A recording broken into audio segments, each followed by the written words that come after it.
I'm Robert Estrin. You're watching livingpianos.com. Today, we're going to talk about 3 ways that active listening improves your piano playing. What am I talking about active listening? You know, you play the piano. Aren't you hearing what you're doing? Well, you know, it's very difficult. Let's say you've been working on a piece for several weeks, maybe even months, and you play it again and again, you practice it all the time, and then finally you're at some kind of performance. Maybe you're playing it for your teacher, or you're playing it for friends, or maybe it's a public performance. And you wonder, how can you stay engaged in the whole process? And the secret is listening to what you're doing. Now that might seem silly. You think, of course you're listening, but are you really actively listening? Are you just passively playing and just kind of like routine because you've done it so many times before? This is a tremendous challenge with something you've played so many times. And how could you do it? Well, if you stop and listen with fresh ears and allow the music to unfold, maybe in ways that you haven't played it before.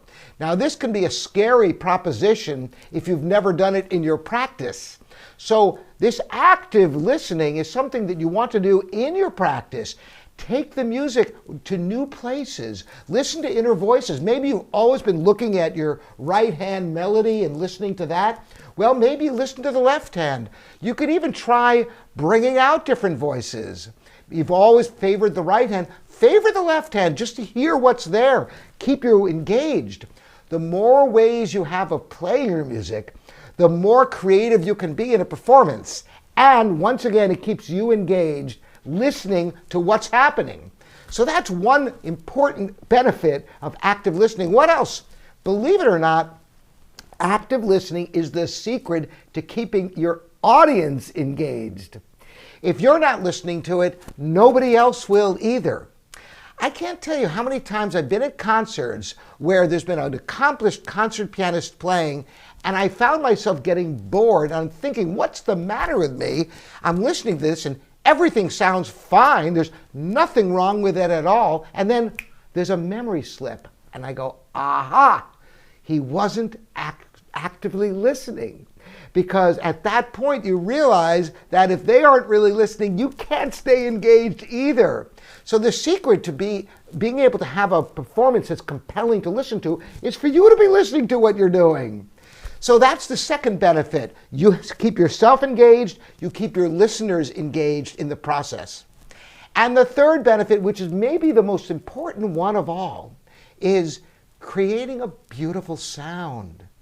You know, you practice so much, after a while, you're focusing on what you're doing with your fingers, you're focusing on the keys, you're focusing on counting, fingering, a myriad of things.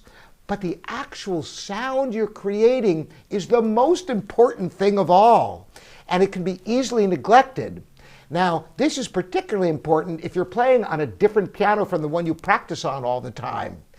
Let's say you're at a friend's home or you're playing a recital somewhere and you sit down at a different piano. You must listen. Maybe that piano is a lot brighter than yours at home. You have to completely change your whole approach to the keyboard in order to get a beautiful sound, because you might overplay the instrument.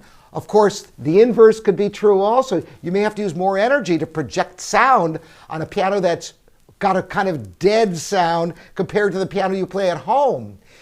So these are 3 important benefits of active listening. Practice in your playing at home first. Try to go different places with your music, different tempos. Bring out different hands in your playing or inner lines. Try different things to keep yourself engaged in the process, listening, and your audience will be rewarded, and you'll be able to create a more beautiful sound in your playing. I hope this is helpful for you. Again, I'm Robert Estrin. This is livingpianos.com, your online piano resource.